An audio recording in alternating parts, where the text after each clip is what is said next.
Hello and welcome to Aging on the Suncoast. I'm Regina Novak, Director of Outreach for the Area Agency on Aging for Pasco and Pinellas County. We are excited to bring you today's episodes on scams, frauds, and financial exploitation. The Older Americans Act, passed in 1965, is a federal law designed to support older Americans in living independently in their own homes for as long as possible. This act created the National Aging Network, which includes state units on aging, known as Area Agencies on Aging, to fund, develop, coordinate, and plan for services in the communities that benefit older adults. A wide array of services and initiatives are funded through this act to support older adults to remain active, healthy, and safe in their own homes. Services include meal and nutrition services, health and wellness classes and education, elder abuse prevention, education and training, legal assistance, transportation, home care services, and so much more. The Area Agency on Aging of Pasco Pinellas has been funding local service providers in the Pasco and Pinellas communities with Older American Act funds since 1974. Federal definitions of elder abuse first appeared in the 1987 amendments to the Older Americans Act as guidelines. Abuse is defined depending on the state statutes and regulations. Area Agencies on Aging work closely with the Florida Department of Elder Affairs through Title VII to provide multidisciplinary and collaborative approaches to addressing elder maltreatment when developing programs and long-term strategic plans for elder justice activities. Allotments can be used for detection, assessment, intervention, investigation of, and response to elder abuse, neglect, and exploitation. There are 6 frequently recognized types of elder abuse, and today's conversation is going to focus on the financial type. We know this is a topic that is important to all of us at any age, and it's important to be on alert when it comes to not nice people trying to scam us and commit fraud. The bottom line is that it's stealing, it's wrong, and we all need to know how to protect ourselves and know where to turn and what to do if we are a victim of fraud. I am absolutely delighted to welcome Tricia Smith today to have this conversation with me. Tricia Smith is an Administrative Services Coordinator with the St. Petersburg Library System. She earned her Master of Library and Information Science degree from the University of Tennessee, Knoxville, and has been working in public libraries for over a decade. Tricia has been with the St. Petersburg Library System for the past 5 years. The St. Petersburg Library System has 7 locations throughout the city of St. Petersburg and is part of the Pinellas Public Library Cooperative. The library offers a plethora of programming options for people of all ages. From tech classes to crafts to finding books to suit any reading appetite, the library serves as a resource and a place of gathering. When visiting a library, older adults have multiple options when it comes to learning how to navigate technology and having trusted sources to turn to with a variety of questions. Tricia enjoys the opportunity to serve our local community and add to their knowledge base. So I am so excited to have her join me here today. Tricia, welcome. Thank you very much. So I was super excited about the conversation, but even more so to have you from the library system, because libraries really do represent such a quality of life aspect in our community. Yeah, we really want to be a place where people can come and find accurate information or just come and get answers to questions. So this is kind of a topic that's real close to our hearts, not just because we offer computer classes and technology help, and it comes up in that, but also just people coming in the door and asking, hey, I got this email, I got this text message, it seemed maybe not right. What do you think? And of course, we don't provide legal advice, but we can definitely say, this may be something that you want to look into, contact your financial institution, especially right now, the different ways that people are getting contacted it's just so vast. You have your regular spam calls, but it's emails and text messages now that just it's kind of coming at you in all these different areas where it's good that at least people are thinking about it to say, hey, maybe this isn't quite right. And we're happy to answer those questions when anyone comes in the library to say, this just didn't seem quite right to me. What's your advice? So we're always glad to talk to the public about that. And I love that because, so often we think of kind of those obvious ones. And just a caveat to the audience, Tricia and I are not law enforcement. We're not lawyers. So we're coming at this from a different aspect, but it's so lovely to know that, again, here's a trusted resource in the community, like a place where people normally would gather and go to learn. Your librarians have really expanded what you all do and are a trusted resource in the community. So And in all communities across the nation, we've seen that libraries have really stepped up and are serving such an important role in the quality of life at all ages. And we really want to be that place where people can come just to get good information and say, this is this is a place where I can go, we can put you in touch with the right people. Or just to say, I got this email that says, I didn't pay my taxes last year, and if I don't pay them, I'm going to go to jail, and is this something that we can do? And we can say, well, let's put you in touch with the right people. Here's the correct number. Let's, call them and make sure. So it's been really nice to do that. And we like to go into the community too, just to make sure that people are aware of the dangers. I deal with it every day. I'm sure that you do as well, coming up on your cell phone. So anytime that we can talk about the different things, it's always a perk. It is, and that's how we even came to this topic. You all were out in the community at the Sunshine Senior Center in St. Petersburg, did a great job. And, I mentioned the Florida Department of Elder Affairs before. They have a big emphasis on preventing elder abuse, neglect, and exploitation. Again, today we're going to talk about the financial exploitation. That is the form of abuse that is most often reported. Some of the other forms, which we're not going to get into today, are less reported. But this one, thankfully, people are willing to report it. So one thing we did kind of want to explain, now there is kind of a difference. So any kind of fraud or abuse, we know it's the illegal or improper use of an older adult's money. So this could be their benefits, their belongings, property. They are not authorizing these things to happen. Use of a credit card, changing a will without permission. And again, we are not attorneys, but the Helpline does provide a lot of different resources. But one thing I did want to kind of explain, just so the audience was aware of it, when we talk about financial exploitation as elder abuse, that's reported to Adult Protective Services, because when that happens, the perpetrator is someone that is known, typically loved, trusted, so someone they know. The difference is financial exploitation as a criminal activity that is reported to law enforcement, and the perpetrator is a stranger. So we kind of wanted to put that out there from an education standpoint. So Tricia, when people come in, and even before we were talking about even a crazy text that I got the other day, what are some of those common scenarios that seniors will come in and kind of say, hey, this email looks weird? What have been some of those more recent things that have happened? Well, a really common one is the one we mentioned earlier, where you get a text message on your phone that says, it's from USPS and we can't deliver your package. Please click this link. Some other common ones we see are a company will send you an invoice and say, you haven't paid your power bill. If you don't pay it within the next 24 hours, we're going to cut your power off. And those are really common things that we always tell people to look out for. Anytime when they try and rush you into something to say, if you don't take this action within a certain amount of time, then X is going to happen. That's almost always a red flag, because they don't want to give you time to think about it.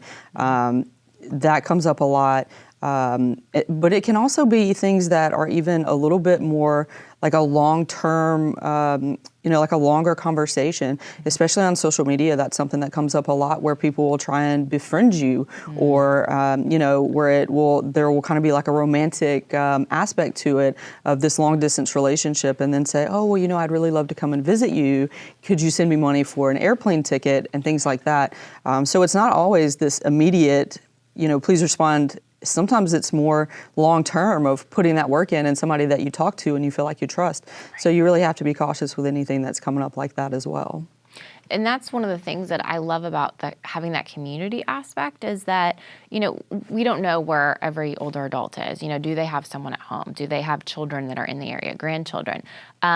Every case is going to look different, right? So going places like a library, like a fitness center, to your local place of worship, community centers, senior centers, there's that level of just natural community that exists. So, I'm coming in, I'm seeing you.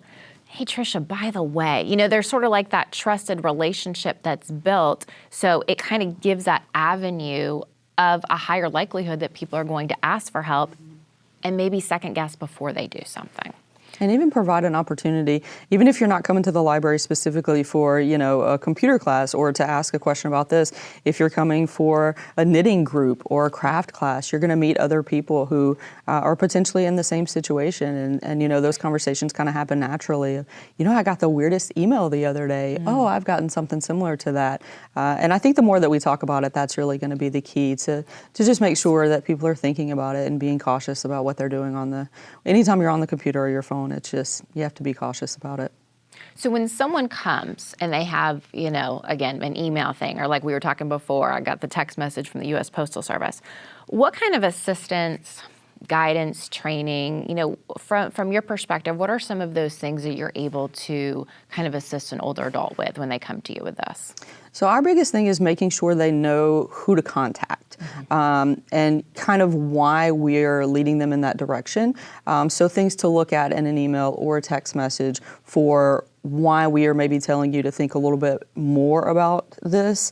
Right. Things like, is the email coming from someone that you know or a company that you're aware of? If it says it's coming from Duke Energy, a lot of times if it's an email, the email address will be just slightly different than what it should be. Like there'll be a period at the, in between the E and Duke, or, like a hyphen somewhere where it wouldn't normally be. Looking for anything like that. So we educate people on kind of things to look for. Are there misspellings or errors in the email? Oftentimes that's a big red flag. Not often, I would say all the time if you have an email that's the situation. So really making sure what you should look out for, and then making sure that we educate people on who to contact if that happens, and making sure we're going to the correct number. So if it's something from your bank, oh, there's a problem with your account, your password was changed, and you know that you didn't change it, making sure that we're contacting the bank directly. Let's provide that number for you. Making sure that we educate people to always go through the official website or the official app. That can make a big difference. And just little things that maybe sometimes you don't think about. When you log into your bank and you finished your, whatever you're doing, make sure you log out. That's an easy thing to do. That can help protect your account. Also, a lot of sites now are offering this, and we really recommend it, is multi-factor authentication, so that you can enter your password, but then they still say, well, we're going to send you a PIN or we're going to send you an email just to make sure it's you, recommending you do things like that. So that's really our role, is just to make sure that, what do you look out for? What are some red flags, and what do you do when that comes up? Which in that case, we would always recommend that people contact the Federal Trade Commission. Their website is fantastic. It's very easy. They have a link right there where you can report scams. They have a list of commonly reported scams. Okay. So if you do get something that you think, this doesn't sound quite right, you can check there and it'll say, well, this is a common thing that's going around right now. So just making sure people know what to look out for and who to contact if that comes up. Yes, and it's funny, so many people have mentioned the postal one, so I'm wondering if that's kind of a big one right now. And before we go to break, there's one thing you said that I think is really important. So many things of what you said was important, but not only who to contact, but that you are contacting, right? It's very different of getting a phone call from someone claiming to be somebody versus I'm actually contacting my financial institution. 100%, yeah. Because then you know exactly who you're talking to. Yeah. Yes.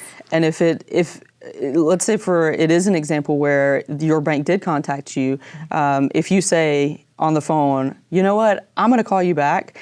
If it's a scam person, they're going to be the one that gets angry and says, oh, you don't need to do that. If it's your actual financial institution, 100% they're going to say, yes, please, you call us back. And that's also kind of another way you can know. But anytime you get those calls, if it seems a little suspicious, say, you know what, I'm going to contact you guys, I'm going to call you back, and then you make that so that you know exactly who you're talking to. Yes. Great advice. Well, we're going to take a short break, and when we return, Tricia and I will continue to discuss scams and fraud, so stay tuned for more.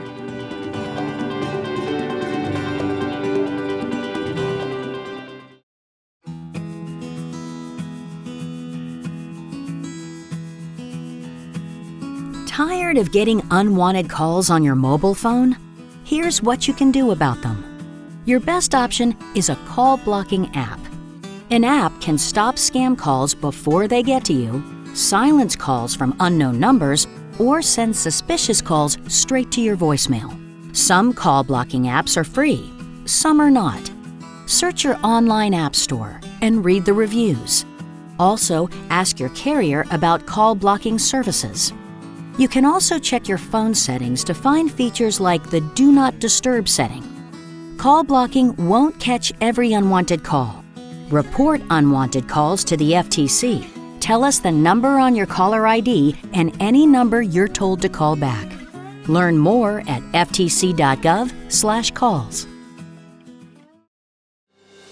Welcome back to Aging on the Suncoast. So, Tricia, I think what might be fun is almost to do sort of like a rapid fire with these scenarios, right? Just to try to give as much information as possible. So we kind of talked about the bank, let's say you get a call from the IRS. Hi, I'm from the government and you need to hand over the money or we're gonna come arrest you. No, thank you. I'm going to reach out to the IRS. Have a nice day. Which, of course, is a very nice way to say that. Right. I know a lot of people probably just panic and hang up. But yeah, again, you contact the IRS directly. Don't make sure you're not giving out any personal information like that. Right. And the IRS, the Social Security Administration, are not going to come to your door and threaten you. They're not. They're not going to call you on the phone and threaten you. The IRS typically will send it through the mail. The mail, exactly. So, and one thing we talked about before, people calling, my kind of rule of thumb is, I don't know the number, I'm not going to pick it up. If it's important, they'll leave a message. They can leave a message. Exactly. One thing that we do know happens, and this can be very tricky, is the grandma scam. And that can come in all different forms. But you get a call from someone. Sometimes it's even a familiar number, and the person on the other end sounds like someone that you do know that needs help. That, to me, is the most upsetting because you're really preying on the emotions. But there's a couple of things that we can be cognizant about, And one thing that I've always heard is, if you any reason have an alarm, call them back. Exactly. And a big thing that kind of comes up with this as well is being careful what you share on social media. Yes. I know that's kind of a thing that we've talked about before, but I definitely think it's worth repeating because that does make it easier for people to know, kind of your family tree. Mm-hmm. So then it is easier to impersonate someone. So being cautious of those things. But yeah, again, if it's really someone that they're going to understand that you want to call them back. And I think that's really just what you need to do in those situations is just to make sure that, it's on the up and up. Yes. How about this one? You've won something, but in order to get your $1 million, you got to put an upfront down payment or you have to pay the taxes right away. Exactly. That's that same thing of anything where that's not quite the time thing, but still we need you to do an action. That's always a big one. And another thing that we see a lot is, again, on social media, is someone impersonating someone else, like a celebrity or a company that's going to do a giveaway. And you've maybe seen companies that'll say, we're never going to contact you and ask for your information. But, you maybe have your favorite insert whatever company here that's going to give you away products, and they will send you a message to say, hey, you've won this bundle of XYZ product. Click on this link, and it'll let us know, to redeem your reward, right? And you never want to do that either. And that's kind of that same thing of looking at what account it's coming from, because again, it's usually just a little bit off. Let's say it's I'm trying to think of a company like Johnson & Johnson, right? Mm-hmm. First thing that comes to mind. Then maybe it'll be like Johnson in Johnson instead of Johnson & Johnson or something, just misspellings just a little bit off where you kind of go, I don't think this is quite right. So definitely being cautious about that too. It's tempting when they say you've won something. I know everybody wants to win, but just making sure that it is coming from the right place. If it's too good to be true. It usually is. Probably exactly. Is. Yes. So as this is being taped, we are still in hurricane season, which, as we know, is quite extensive in the state of Florida. But the big thing right now is if there's damage, right? So home repairs. One thing that we always like to remind people is take photos ahead of time, right? As you're doing your hurricane preparedness plan, which we spend a lot of time, kind of harping on, make sure that you do have those photos, have them someplace safe, because if stuff is damaged, you can make those insurance claims. And I think that's a really important piece, right? Understand your policy. If something happens, reach out to your insurance company, because they have licensed, bonded, the insurance adjuster will come out. We see too often that, again, when bad things happen, you see the best in people. You also see the worst in people. So talk us through some of those things to kind of be aware of with potential home repair scams. Absolutely. And one thing I do want to mention before we kind of get into that part is also recommending when you take those photos, back them up on your computer. Use Google Drive or iCloud, an external hard drive, something so that you have that information backed up in case your computer gets damaged, you have to log in case you have to come to the library and use one of our computers, you are able to access those documents that you need. But also being cautious if somebody comes to your door. Post-storm, you can have people knocking on the door that'll say, oh, I'll take the pictures for you. The insurance company sent me out. I'm going to do the initial assessment. And again, just say, you know what? I'm good. I've contacted my insurance company. They're going to send someone out. And make sure you're matching up that information. Your insurance company should be able to tell you exactly who they're going to send out, so they can say, David Johnson is coming out on X, Y, and Z day. And that way you know exactly who is coming. Because people will do that. They'll just come and knock on your door and offer a service. And you pay them for something and you're never going to see that money again. And they've never talked to your insurance company, so you're kind of out. And then still have to pay to have your insurance company actually come out. So just being extra cautious about that. And again, making sure you're contacting the right place. Yes. And legitimate companies are not known for just banging on your door and saying, oh, I need to fix your roof or something. Another good thing I saw doing the research for this was, asking for referrals. If someone is unwilling to give you past customers that you can call, that should be a red flag. And again, we talk about those trusted people is not only your insurance company, but if you are doing due diligence, get your quotes. If you are the one that's going to be hiring, get your quotes, do some background information. And the Better Business Bureau is a great place to kind of start with that information. Absolutely. And you don't want to be rushed, right? You never want to be rushed. Now with credit reports, so this is another kind of tricky one. People are concerned about their credit. And again, there's that it's too good to be true when people will say, oh, well, I can clean your credit. You just have to pay this amount of money and bada bing, bada boom, you got good credit again. Yeah, that's another one where you immediately say, if this is too good to be true, it probably is, and make sure you're reaching out, to legitimate companies, because I'm going to say, I don't want to say 100% because that's not fair, but 99% of the time, that's not going to be something that's legitimate. So you really want to be cautious about that. But just keep that in mind. If it's something you've never heard of, if it seems off the wall, or if it sounds too good to be true, those are all things to keep an eye out. Yeah, and your credit doesn't get fixed overnight. If you look at how credit's determined, a lot of times it's time doing things in order. So again, that too good to be true absolutely is. Reviewing your bank account.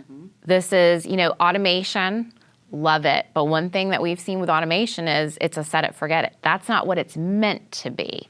That should really be something that maybe once a week, at least once a month, we're kind of looking at all of those things. Did I actually do that? 'Cause absolutely. That's an easy one that I'm sure both of us have had multiple times things hacked. Or if you have, automatic bill pay set up, double check that, make sure it's the right amount that's coming out, make sure there aren't suspicious charges that are on your bank account. 100% just taking a look at what's going on, making sure that you're familiar with what's happening, checking your account. Those are really important things just to kind of stay on top of that. Yes. Online shopping. Yes. So that's kind of the norm now. Right? We do it all the time. I think that's why this USPS one is probably, an easy one to get people, because so often we are waiting for packages. What are some things we can do to make sure that when we are doing online shopping, that it's a legit site, that it's a secure site? What are some of those kind of key things to look for? So a big thing is making sure that you're shopping from a reputable company. And I've seen this, and I'm sure you have as well, on social media, or even if you just search for something. If you're in the market for a new toaster and you search for that, you can get these shopping ads that come up, and it may be a company that is completely off the wall. You've never heard of it, Bob's Toaster Emporium or something like that. It doesn't have to be that obvious, but just make sure you're shopping at those reputable places that you do know is an actual company. And if you're concerned about something, double check the website, check the certifications, check with the Better Business Bureau, things like that. There are resources in place that can help you out. The library can put you in touch with those places. You guys can help out with that. I know you have the hotline, but just making sure of where you're shopping with, and it's something that you've heard of. Yes, absolutely. And that little secure, in the website thing where it's almost like the little lock. So there's, again, legit websites are some things to look for. Absolutely, and making sure that they have those certifications and that security on the website. Those are just really important things. And being careful with your password when you log into those websites. Again, do the things like two-factor authentication, log out once you're finished, even if you're on that website, even if you're not on a public computer. Changing your password from time to time. I know that's a really big, that's a pain to do because it's hard enough to remember that each company kind of wants a little bit different password. So you end up having 25 that are just a little bit different. But that can make a big difference as well, changing your password periodically, making sure that you use passwords that are hard to guess. Kind of the same thing with security questions. And this is kind of a big one that's come up recently as well. Websites will ask you to pick a security question, and it can be something like, what town were you born in, or where did you go to high school? What was your high school mascot?